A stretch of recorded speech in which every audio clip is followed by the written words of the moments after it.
Hello and welcome to the Wakbada Bassett Creek Oral History Podcast, where our guests discuss ways that they and other indigenous peoples have lived, worked, and played in the Wakbada watershed for thousands of years. This project was created in Minnesota Makoche, or Minnesota, the traditional and contemporary homelands of the Dakota people. The project was co-led by Dr. Casey Keeler and Crystal Boyd, with support from community partners. More information is included at the end of this episode. On behalf of everyone who contributed to this project, thank you for tuning in. Good afternoon. I am here today with Samantha Majhor, who is participating in the Wakpadan Bassett Creek Oral History Project. Good afternoon, Sam. Hello, Midakuyepi. Thank you, Sam. Is there anything else you would like to say before jumping into the interview questions? I would like to say Chonte Washtea na Pechu Zapie, Sam Amakiapie, Minnesota Makoche, Edhematahan, ka Minnetonka Chichiapie. Just thank you, and I'm happy to meet with you and talk about growing up in Minnesota. Thank you. I'm eager to talk to you and have a good conversation this afternoon.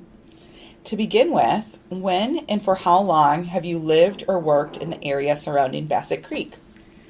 I lived near Bassett Creek from about age 10 until I went to college in Duluth, so at about 18, and then I came back and lived in the area, sort of Minnetonka, Plymouth area for another 5 years or so. So it's really like home.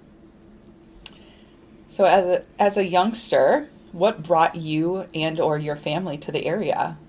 So what brought me to the area was my family. I was born in North Dakota on the Fort Berthold Reservation, but that's not my family's home reservation, but that's where I was born. And so I was in like North and South Dakota until I was 5.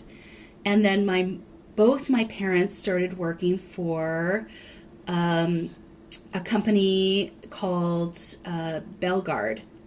And this is a native-owned company. The Bellegardes are from Turtle Mountain. They're Turtle Mountain, Ojibwe.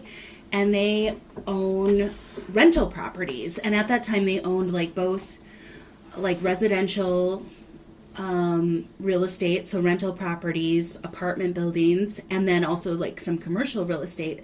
And my dad was working construction. And my mom started out as a caretaker for the buildings, so cleaning the buildings.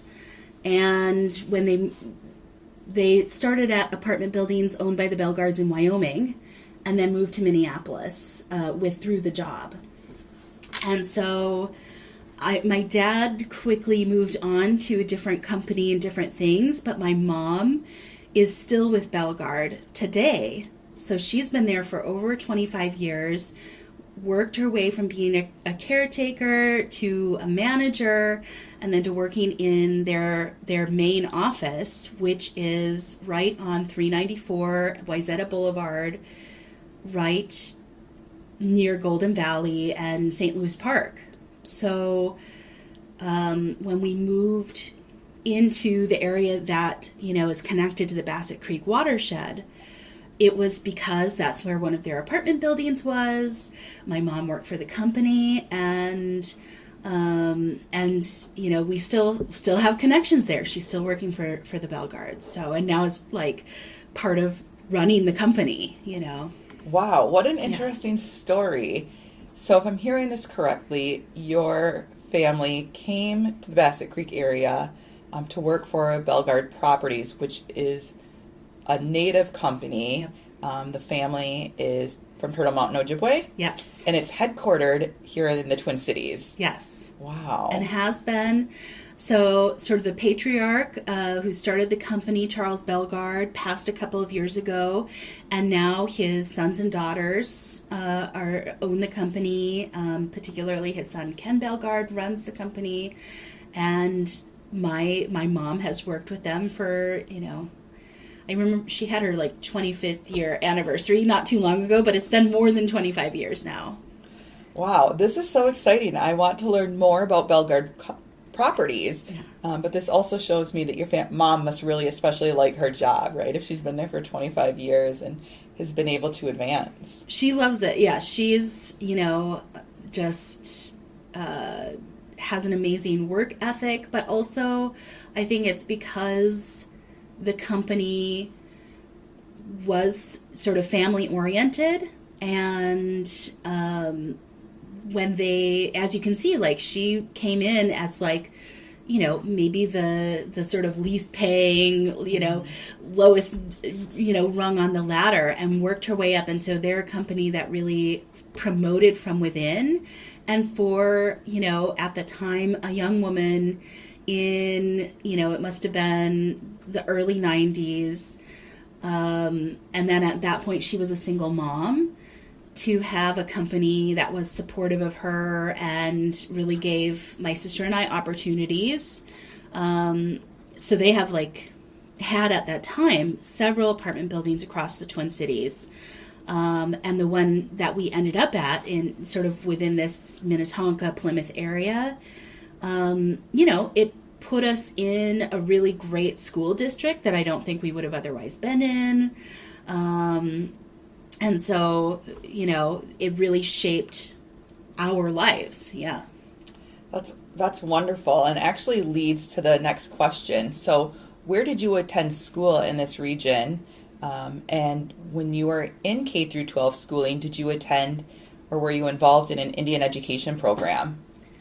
I went to, the first one I went to sort of in that region or area, I think they were all ended up being in the Wayzata school district. And so I went to Sunset Hill, I went to East Junior High, and then I went to the Wayzata High School, which is a little bit further out, sort of moving west, even more into the suburbs and away from the city. And what was the other part of the question? Did you participate in an Indian education program? I did not. So, and this is part of it in my family. My dad is enrolled at Fort Peck in Montana. I am not enrolled. And the thing is, like many Native families, there was a lot of disconnect. We had early deaths in my family.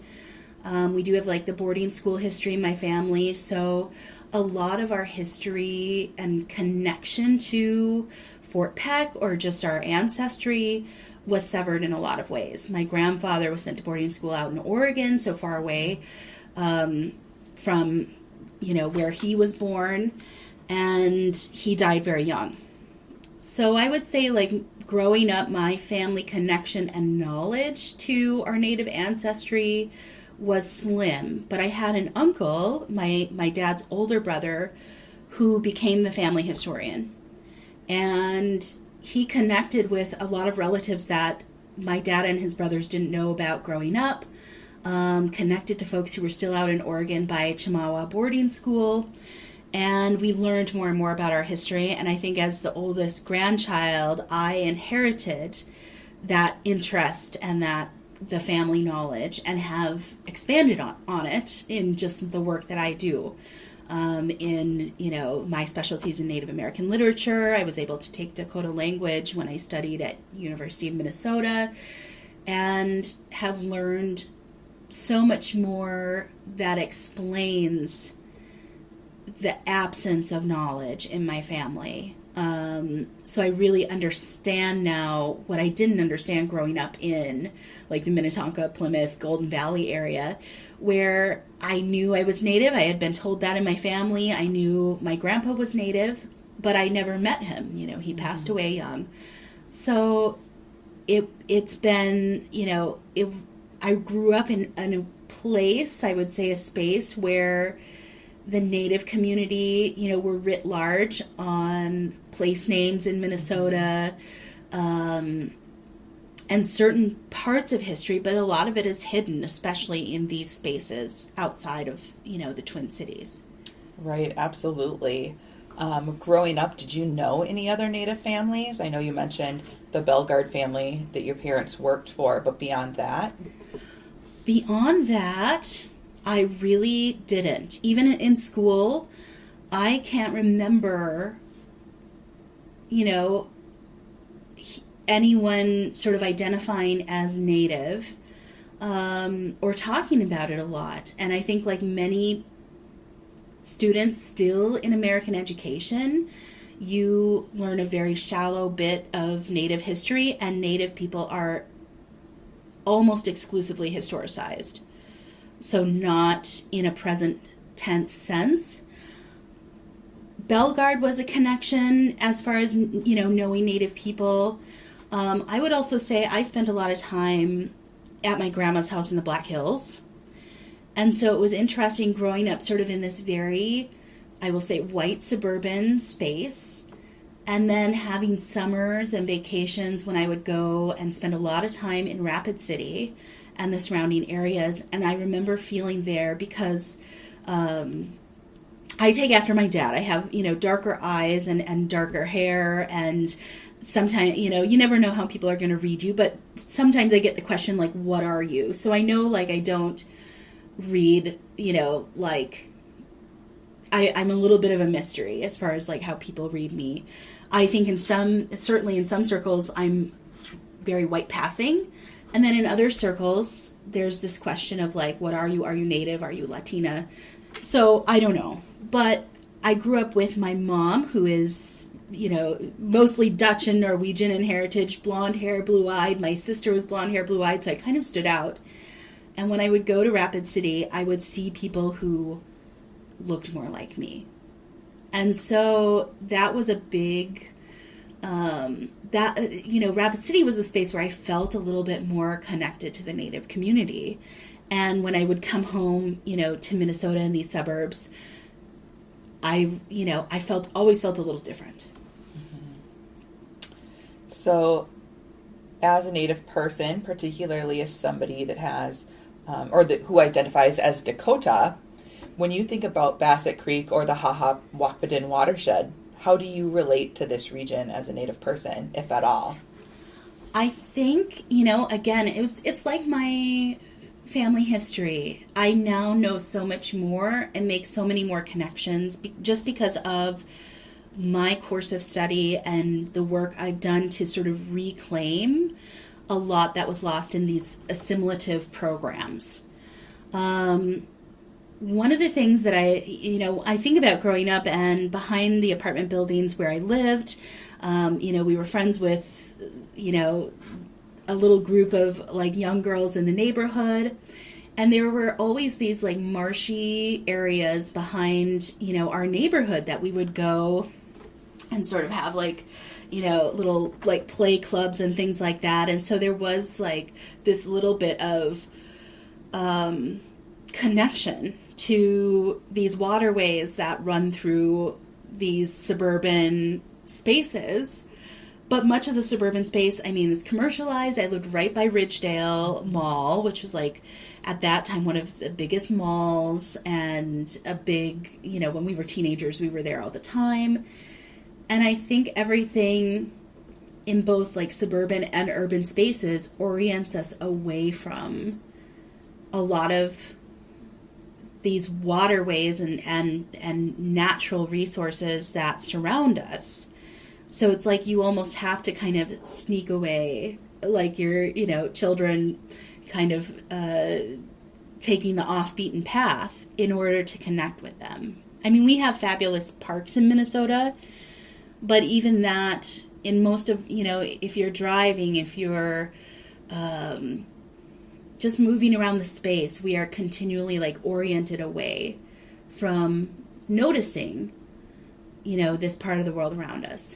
Now I've done a lot of work thinking about the Mississippi River watershed.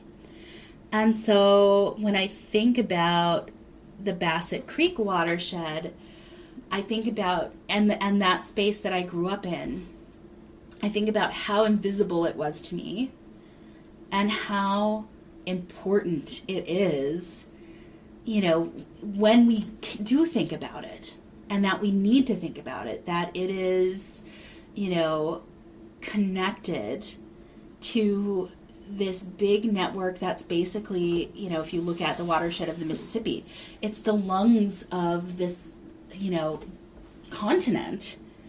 And so it's that dichotomy of it being like so invisible in the way we live in that space, but so significant as far as how it connects to this huge system. It's interesting to think about now, because now I'm aware of it, but growing up I wasn't. I hear so many similarities to my own experience, Sam, growing up in the suburbs, particularly Coon Rapids, as a Native person, and realizing there's some sort of connection. But as a young Native person who is red or white passing, it's something you don't really think back upon until you're a little bit older, particularly in our fields of study. As adults, are we able to more clearly reflect upon the significance of that? Yeah. So kind of on the flip side then, as a Native person growing up in a very Dakota place, but is also a very white place, how did growing up in a predominantly white suburb influence how you have thought of your identity, both past and present? Yeah.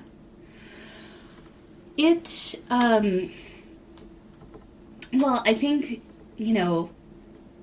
like I said before, growing up, it was this sense of always being a little bit different, but not being, not having this part of my identity really recognized. I remember being really young and having a particular teacher, and we must have been doing some type of Native American unit. This is funny to me, where we were thinking about Native American oral stories. And then we were asked to write a story, sort of emulating Native storytelling. And I wrote this story, and in my mind, sort of, if I were to put it into a region, it would be like Southwest Native American, because I had learned about sort of the weaving that they do in the Southwest. And so I totally ripped off Cinderella and put it into this Native setting. Like, it's so kind of bizarre now, but my teacher, I had told my teacher, well, I'm Native, and so I think for her it like lended this authenticity to it, but I was totally ripping off Cinderella and like just giving it this like Native vibe.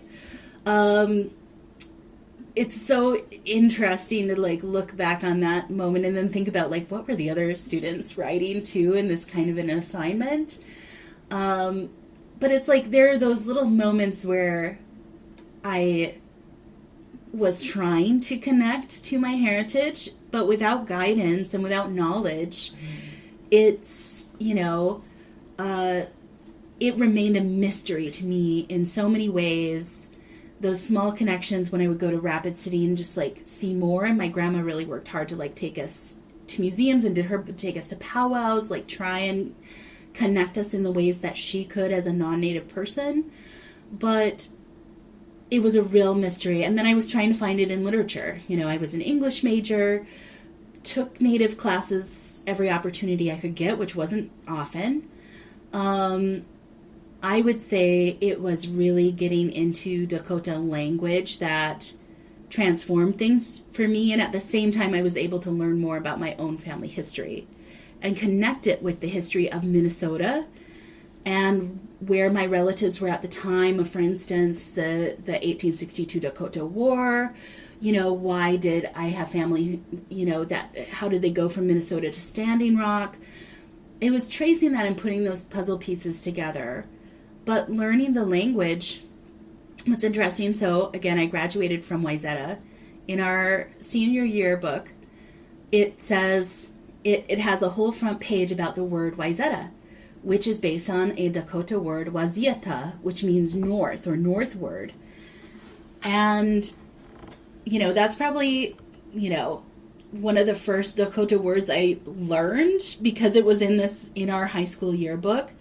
But later on, learning the language, you just realize that in this space, Dakota language marks the land in so many ways, and so few people know that they're already speaking Dakota language, and that with Dakota place names, they describe the land. So unlike you see in a lot of Western tradition where places are named after people, okay, so I think we were talking about Bassett Creek.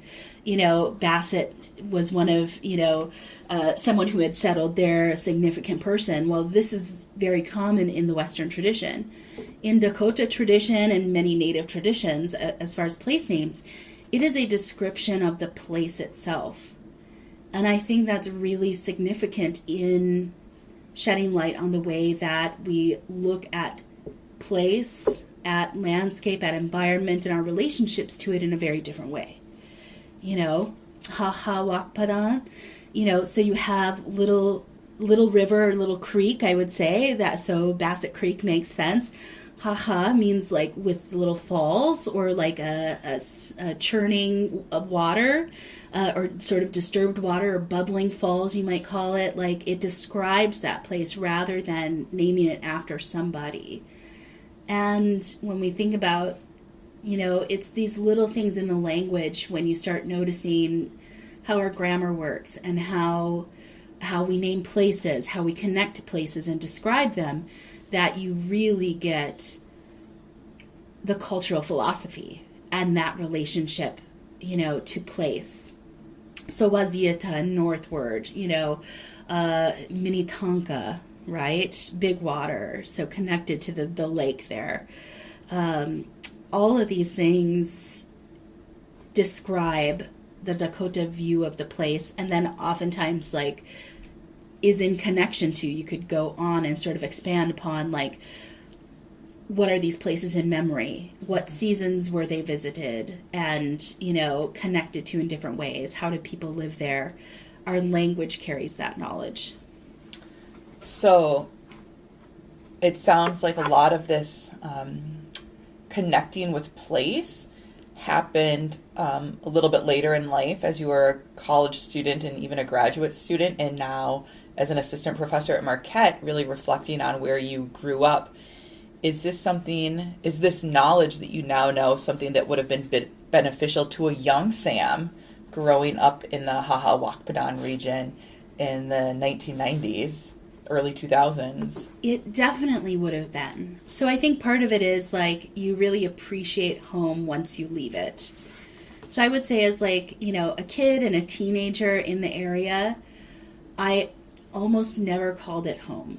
For me, home was my grandma's house in Rapid City, where I did feel those connections. And there are other reasons, too, that was home. And, we lived in apartments, which can feel a little more temporary. My grandma's house was the house and felt more permanent. But it is about the space, too. It's about a place that, for me growing up, was oriented toward a lot of, commercial stuff. Like I said, the mall, the movie theaters, so much turning away from the environment. It's sort of like a concrete, there just wasn't that connection. Now, as an adult, part of it is going away and appreciating that place in all of its ways, with its problems and issues, but also appreciating the moments of connection that I did have.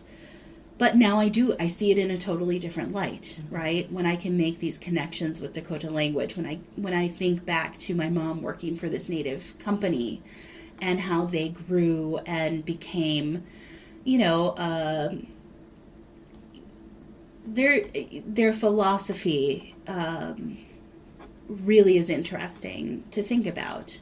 You know, they have apartment buildings in the Twin Cities area. They also have long had apartment buildings in Rapid City, and with the big Native community there, they, you know, maintained for a long time, for instance, like rental prices, and didn't move them up because they knew it would price out some of the Native community. So it's like I grew up with these connections, but sometimes you don't realize those until you grow up, until you're an adult and look back, and then sometimes until you step away and look back.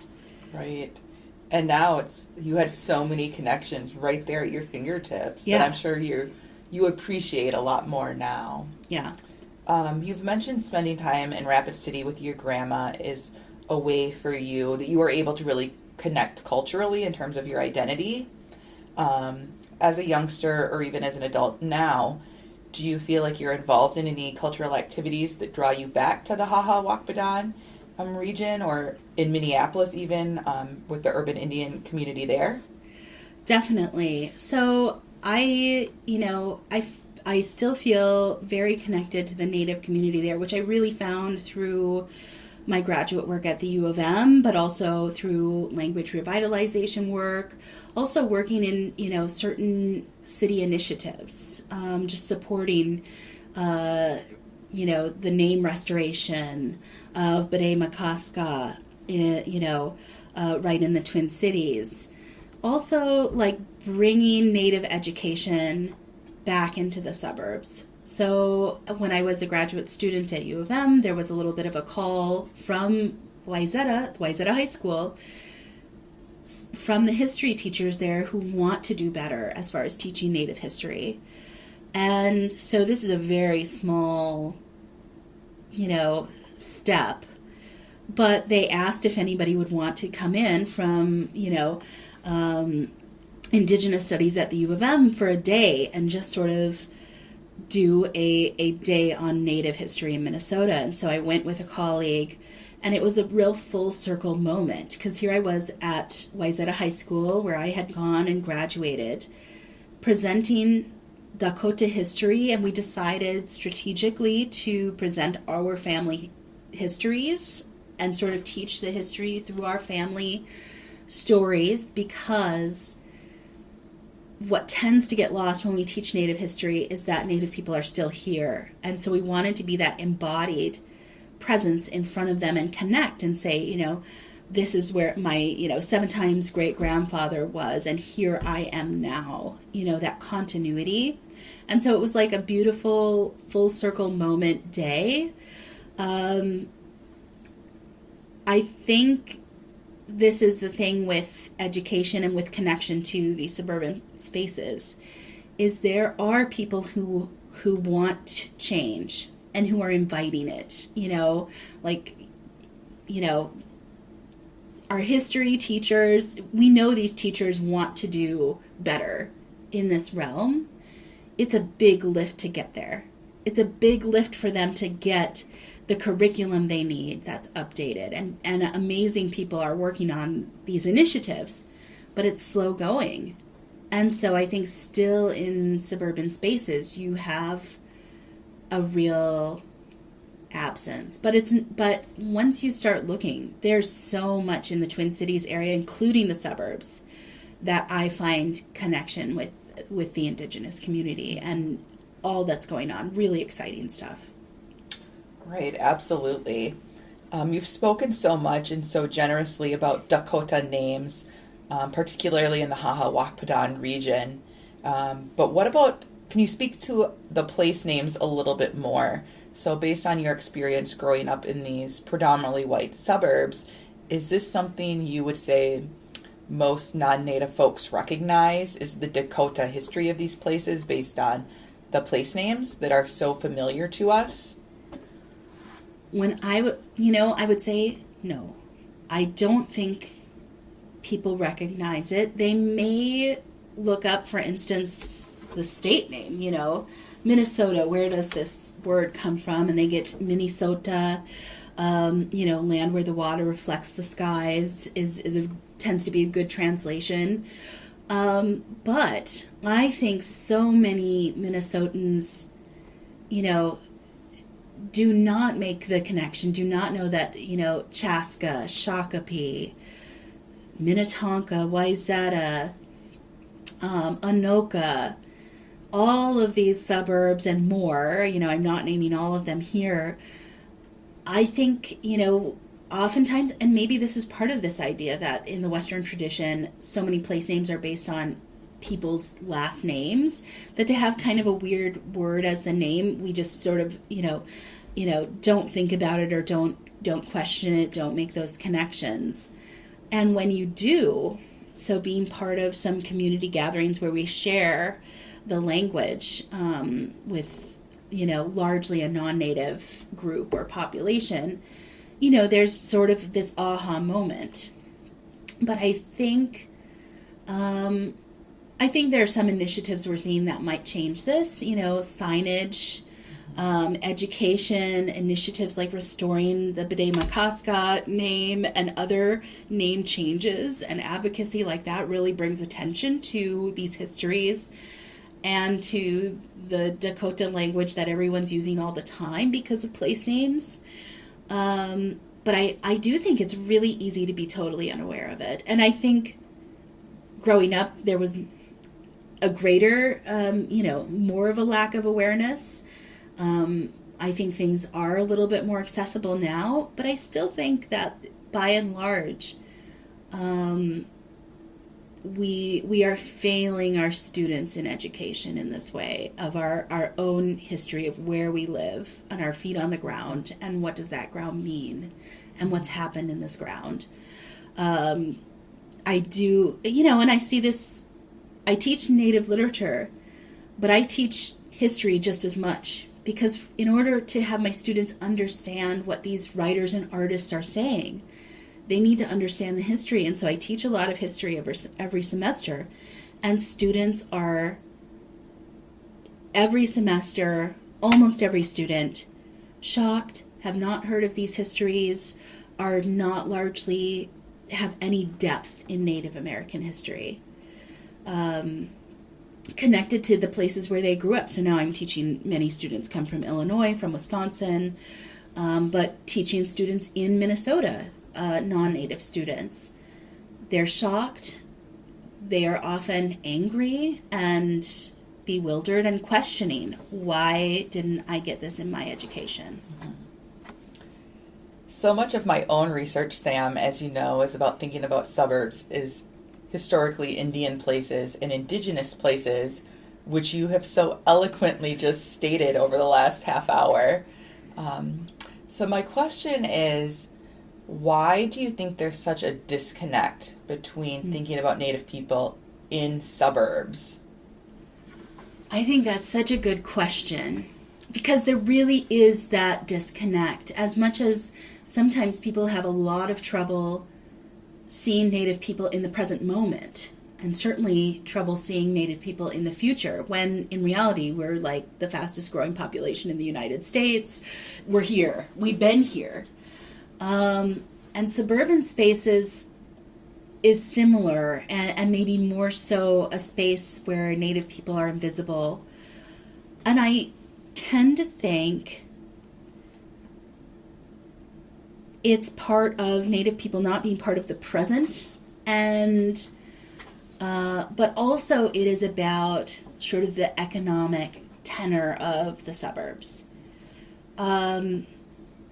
They're really the design of the suburbs. I think of like all the housing developments where you get sort of cookie cutter houses. There's a real emphasis in these spaces for everyone to be the same. And the goal is to not stand out. It is to conform. Mm-hmm. And so I think it's very hard for people to envision Native people in these spaces. I also think it's part of what I said earlier, in these spaces being designed to either turn away from the environment, turn us into towards stores and storefronts, or property. Housing is very, this housing design, it's very designed in ways maybe other spaces aren't as much. And the connection to environment in these spaces is also very carefully planned and controlled. You have beautiful parks. They are quite controlled as far as like stick to the walking path. It's very, everything's made to be comfortable. And I think to see Native people in these spaces is also to acknowledge and address very difficult histories. And so that I think, but these are, of course, spaces where Native people, like me and like you, have always been, have long, of course, like the deepest histories in these spaces, long-time connections.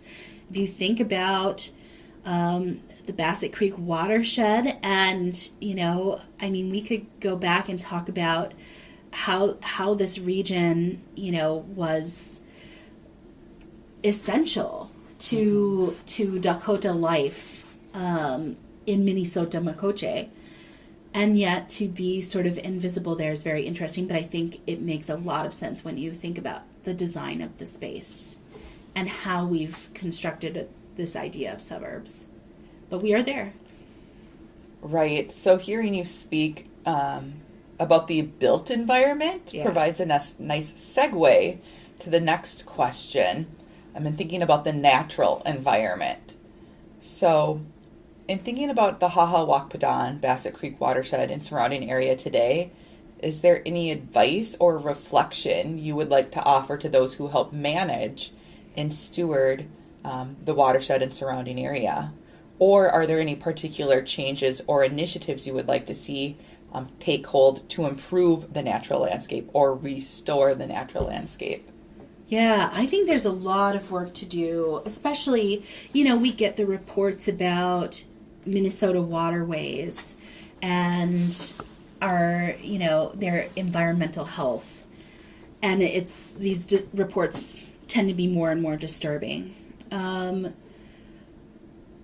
think it would be of huge benefit to continue to engage, if they already are, but to engage more Dakota voices, Dakota historians, engage the tribes in Minnesota who have had long-standing connections with these places and these watersheds. Indigenous people tend to, we have this sort of association with the environment and being sort of at the forefront of environmental movements. Well, there's a reason for that. And it is that we have long-standing relationships with these places and with these environments and these ecosystems and understand them in a different way. Just, and I pointed out before, it's in our language, in our grammar, to look at things a little bit differently. And so bringing in more Native voices, inviting them, and putting, these knowledges, people with these knowledges, in position to act. Okay, sometimes we bring in Native voices and consult, but I don't tend to think that that's enough. So how do you invite Native people to the table and to actually have an actionable seat at the table, I think would be significant.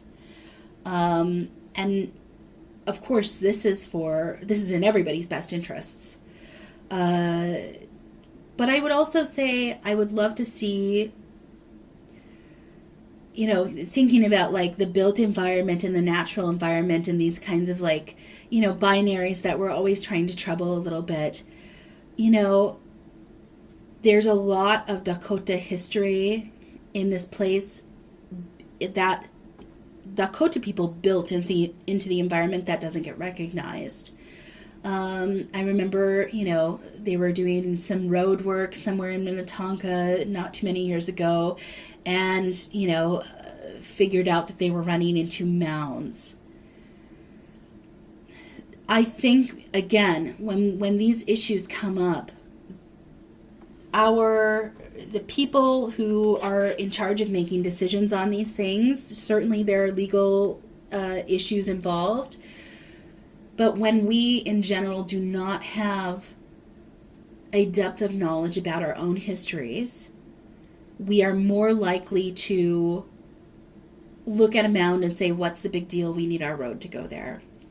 You know? And that's really troublesome.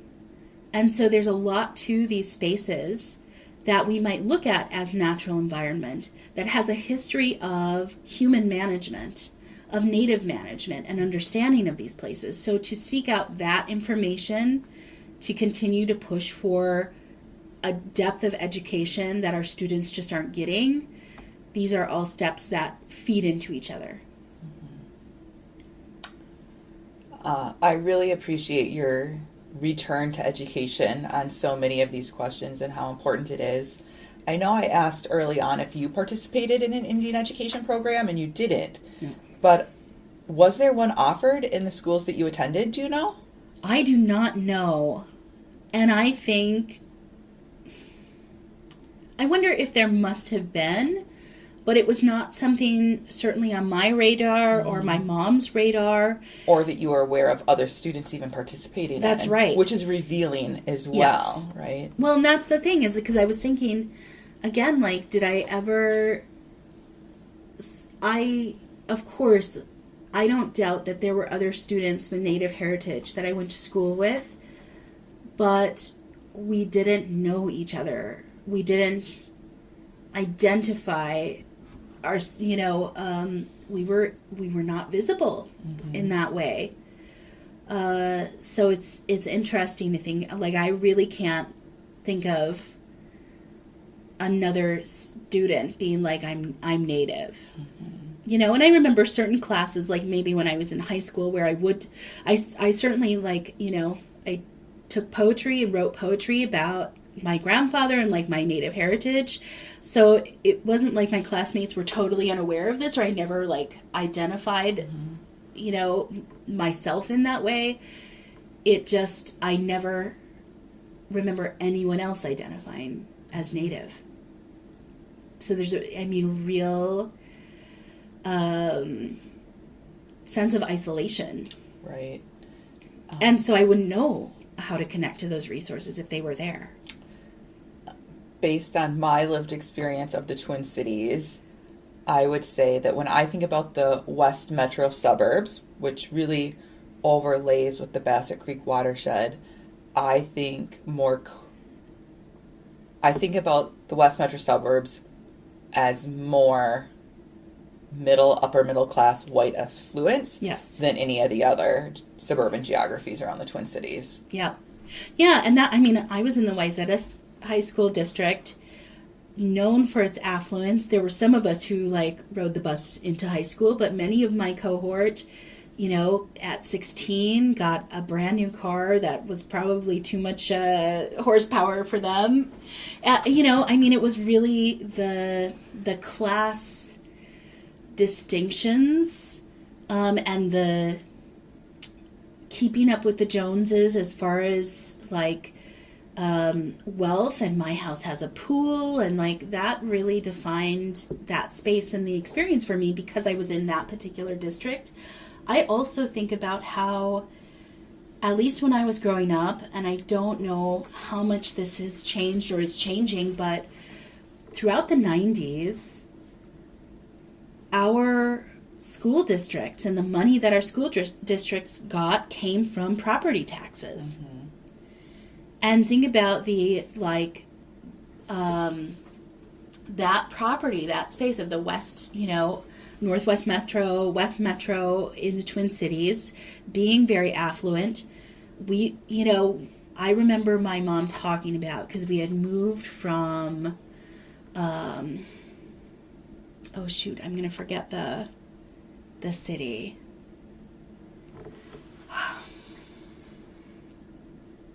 We had moved from, a less affluent area in the Twin Cities into, like, the border of Plymouth, Minnetonka. And, I remember her talking about, as a young single mom, Like, we wouldn't have been able to live there if she hadn't had this employee discount to live in these apartments, to live in this space. And she knew it was going to be a better school district because of that. So, this connection to property and affluence in the space is huge. And that is also part of, like, the whitewashing, and that, even if we, again, this idea of conformity that happens in these spaces, because everyone's trying to, get their students their children into the best, school district with the most resources. I mean, I went in to, I think, 10th grade, and they had built the brand new Wayzata High School, and it was huge. We had absolutely, new computers. There was no question that we had such an advantage in education. And yet, thinking about my very good education there, which certainly served me as far as, like, them getting into good colleges and, like, all the education that I've had since then, it set me up. But learning about my own family story in our history, my own Dakota language, got that one page that was kind of like a fun page in the yearbook, was very, very shallow, even at the best of our schools. Right. There's this just tangible disconnect between what we see today as predominantly white suburbs and property and identity and affluence, in contrast to the Dakota dispossession and inability to access those spaces today. Absolutely. Oh, especially, here we're talking about, the Bassett Creek area, and when I think about that space, I think about, beautiful neighborhoods, beautiful shopping area. I mean, really lots of access. And I also think of it in that space. So I think about, like, the Bellegarde office, the new properties and retail that's been built up there in recent years. But then I think about, like, the big golf course. And if I were to think about the creek, actually, I would think about probably, like, the golf course and, like, because that's the green space, right? And so it's like, again, with the design of the area and this idea of property and wealth building,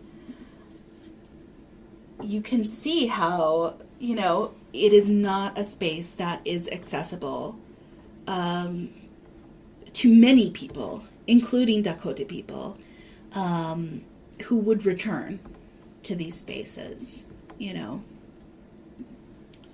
So today we're speaking for purposes of the Haha Wakpadan Bassett Creek Oral History Project, which grew out of the Valley Community Presbyterian Church land acknowledgement process.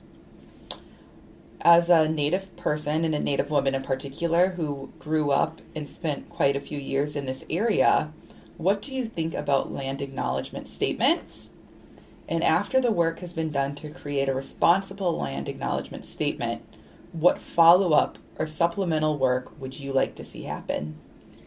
This is a great question. And so we just, in the past year, created a land acknowledgement here at Marquette and have thought about what do land acknowledgements do? What is their purpose? We've listened, and seen criticism, very, important criticism from the Native community about land acknowledgements that simply, are words without actions.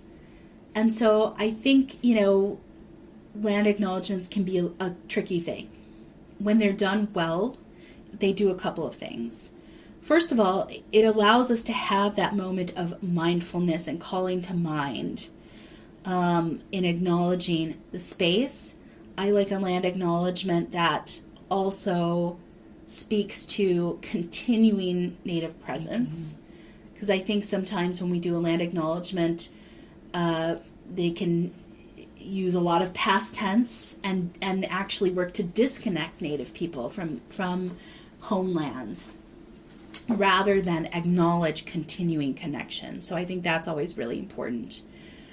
I think, and again, just this is my experience in helping to create here we have a land and water acknowledgement. Mm-hmm.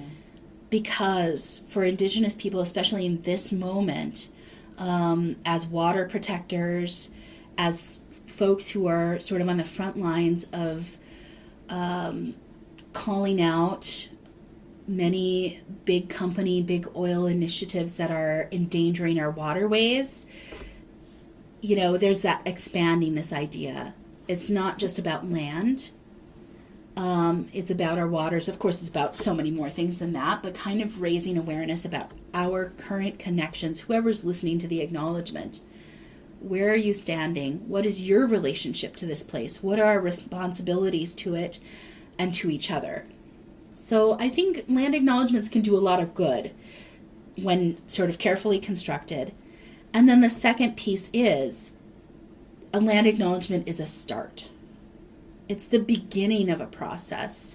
And if it's where you end, it's worthless. It's worthless to me. No, it has to be a beginning. That acknowledgement and a call to do the work that needs to be done.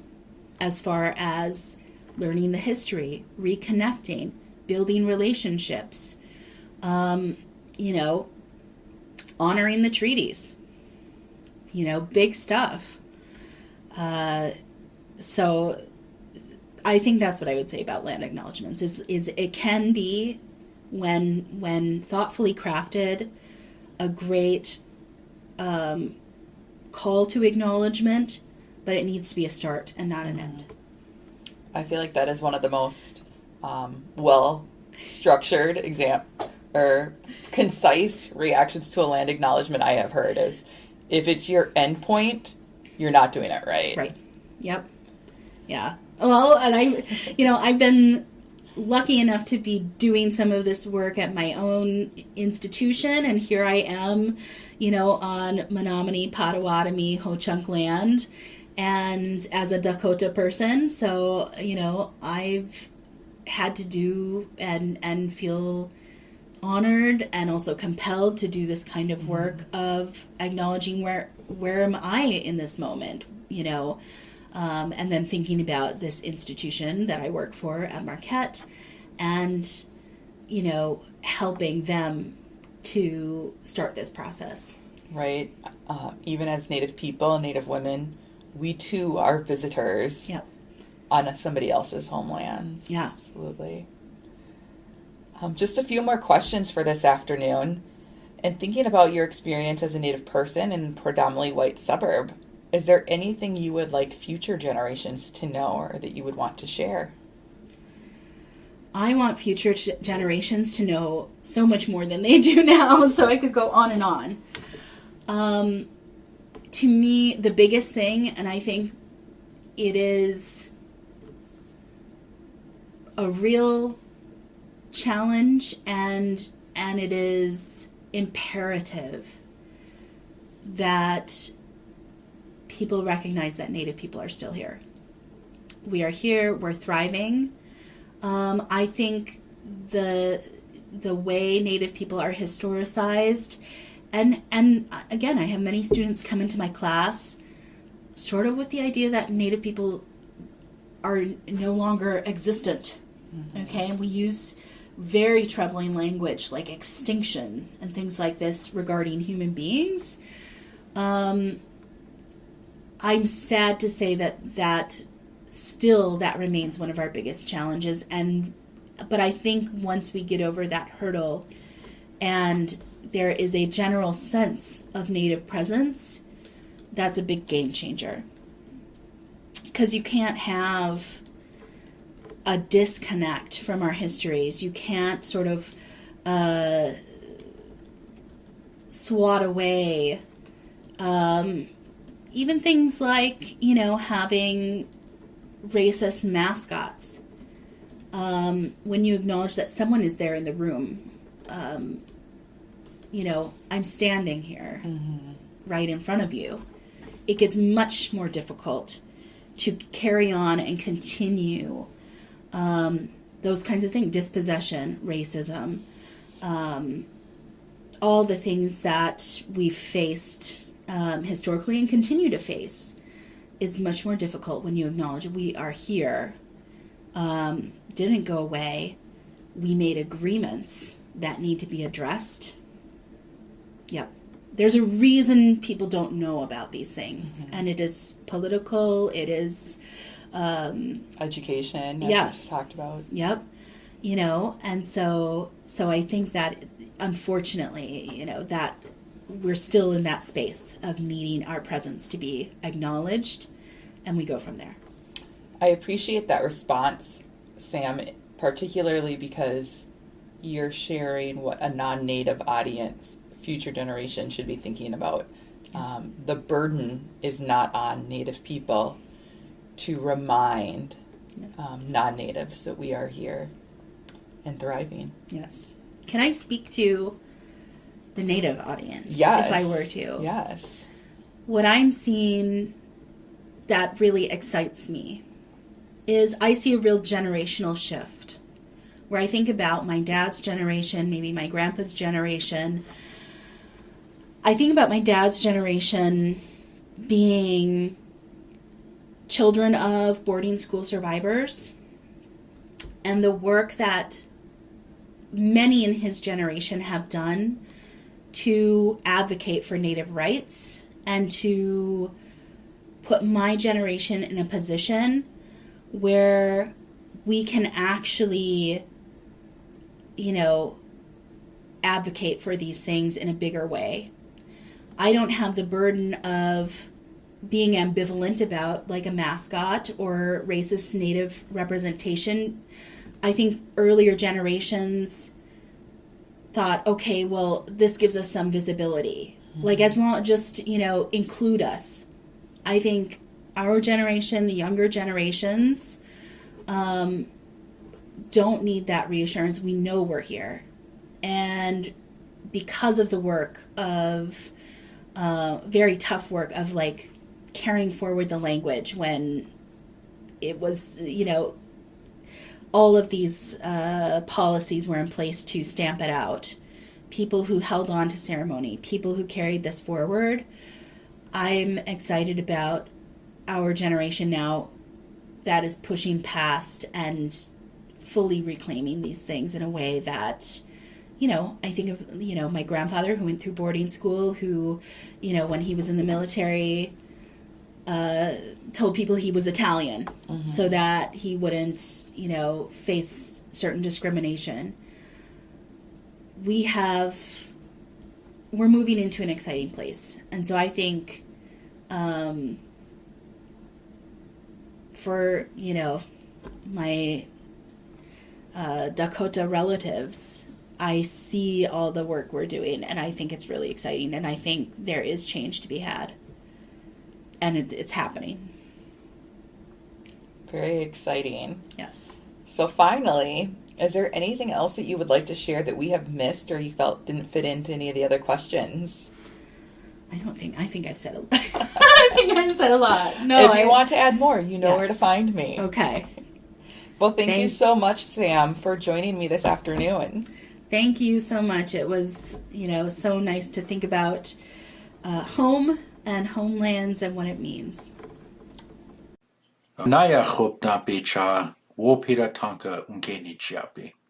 Thank you for listening.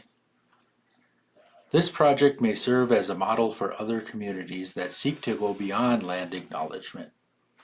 To learn more about this oral history project, please contact Hennepin History Museum. The project was produced following the standards and principles of the Oral History Association. In addition to this podcast, the interview recordings, transcripts, and narrator files included signed legal released agreements can be found at the Hennepin History Museum. Funding and other support was provided by the St. Anthony's Falls Heritage Board, Hennepin History Museum, Valley Community Presbyterian Church, and the University of Wisconsin. This publication was also made possible in part by the people of Minnesota through a grant funded by an appropriation to the Minnesota Historical Society from the Minnesota Arts and Cultural Heritage Fund. Any views, findings, opinions, conclusions, or recommendations expressed in this publication are those of the authors and do not necessarily represent those of the state of Minnesota, the Minnesota Historical Society, or the Minnesota Historic Resources Advisory Committee. Anaya chopta pecha wopira unkenichiapi. Thank you for listening.